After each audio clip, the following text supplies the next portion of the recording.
क्या आपको पता है आप रोजाना टैक्स भरते हैं? क्या आप अपने नौकर से डरते हैं? क्या आप अपने सेवक को उसकी सैलरी के अलावा रिश्वत देकर काम करवाते हैं? क्या आप अपने सेवक को साहब इत्यादि आदर युक्त शब्दों से संबोधित करते हैं? क्या आप जानते हैं रोजाना आप अपने सेवकों को पैसे देते हैं? अगर आपको ये सब नहीं पता तो ठहरिए और जानिए। हम रोज जिस भी चीज़ का इस्तेमाल करते हैं उसे हम या तो उगाते हैं, बनाते हैं या फिर खरीदते हैं। इनमें से हम जो भी करते हैं, जैसे उगाते हैं या बनाते हैं, तो उसके लिए हमें मटेरियल की ज़रूरत होती है और हम खरीदते हैं, फिर उगाते हैं या बनाते हैं। अगर ये सब नहीं करते तो डायरेक्ट खरीद लेते हैं।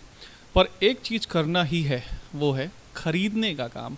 जैसे हमने साबुन बनाया, तब हमें बनाने के मटेरियल को खरीदना होगा। अगर नहीं बनाया तब हमें उसे खरीदेंगे। अब इस तरह रोज हम जाने क्या क्या खरीदते हैं। पर ध्यान देने योग्य यह है कि साबुन या अन्य वस्तु की कीमत कैसे तय होती है। पहले तो मटेरियल तैयार होता है, जिसे प्राइवेट संस्थाएं अपने कर्मचारियों से करवाती हैं या संस्था उन कर्मचारियों को वेतन देती है। उस वेतन का कुछ अंश सरकार प्रोफेशनल टैक्स के रूप में लेती है एवं बने हुए मटेरियल पर भी टैक्स लगाती है एवं संस्था से भी आयकर टैक्स लेती है। इस प्रकार मटेरियल में, कर्मचारियों से तथा संस्था से सरकार टैक्स लेती है। इस प्रकार खर्चे जोड़कर संस्था मटेरियल की कीमत तय करती है। अब वह कच्चा मटेरियल तैयार होने के लिए दूसरी संस्था में जाता है और वहाँ भी सरकार के सारे टैक्स लगते हैं। इस तरह जितनी ज़्यादा जगहों पर जाकर सामान अच्छी तरह से, पूरी तरह से तैयार होता है, उतना ज़्यादा महंगा होता जाता है। आप लोगों ने देखा होगा आर्मी कैंटीन में सामान सस्ता होता है। क्यों? क्योंकि वहाँ का सामान कुछ टैक्सों से मुक्त होता है। अब वह बना हुआ सामान या मटेरियल दुकानदार के पास बिकने जाता है। उसमें दुकानदार अपना सरकारी टैक्स, अपना खर्चा सब जोड़ता है। इस प्रकार अधिकतम खुदरा मूल्य तय होता है, जिसे हम MRP कहते हैं। समझने वाली बात यह है कि हम 5 रुपए की लागत वाली वस्तु 50 रुपए में खरीदते हैं। क्यों? क्योंकि हमारे जीवन को भली भांति सुरक्षित, शिक्षित, सुविधाजनक बनाने हेतु एक सिस्टम बनाया गया है, जिसे प्रजातंत्र कहते हैं। इसे चलाने हेतु कुछ समझदार, सभ्य एवं सुलझे हुए लोगों की आवश्यकता होती है और उनके इस कार्य करने हेतु, उनकी जीवनचर्या हेतु व्यय पूर्ति के लिए हम हर वस्तु में टैक्स देते हैं। जानते हैं ये लोग कौन हैं जिनका घर आपके दैनिक खरीदने वाले सामान से चलता है?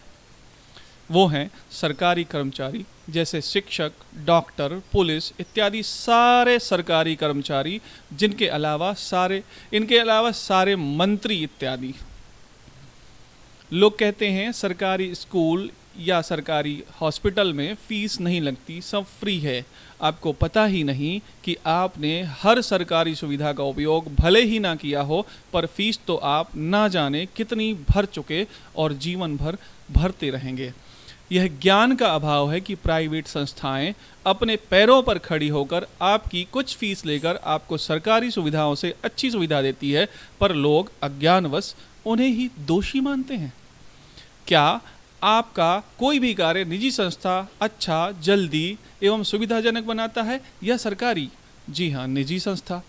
तो हम अपना पैसा निजी संस्थाओं में देकर करवाते हैं और उसका भुगतान करते हैं, जबकि हम लगातार टैक्स देकर महंगे सामान खरीदते हैं। तो क्या हर चीज़ का निजीकरण होने से हम जिन कार्यों के लिए लोगों के हाथ जोड़ते हैं, वे ही हमारे पास ऑफर लेकर आएंगे? आज हम अज्ञानवश सरकारी वस्तुओं का उपयोग ऐसे करते हैं जैसे वो हमारी हो ही ना। जी नहीं, वह आपके पैसे की ही है, जिसे आप तोड़ रहे हो या घर ले जा रहे हो। जो भी सरकारी योजनाएं आती हैं, जिसे जनता विशेष के लिए लागू किया जाता है, वह सब आपके ही पैसे से होती है। इसके लिए कुछ उत्पादों को महंगा करके कुछ विशेष लोगों को सहायता दे दी जाती है। आप सबसे अनुरोध है कि आप यह भी सोच के चलें कि देश आपका है, देश के निर्माता आप ही हो और कोई नहीं। देश हित में रहें, जनप्रतिनिधि के हित में नहीं। जय हिंद, जय भारत।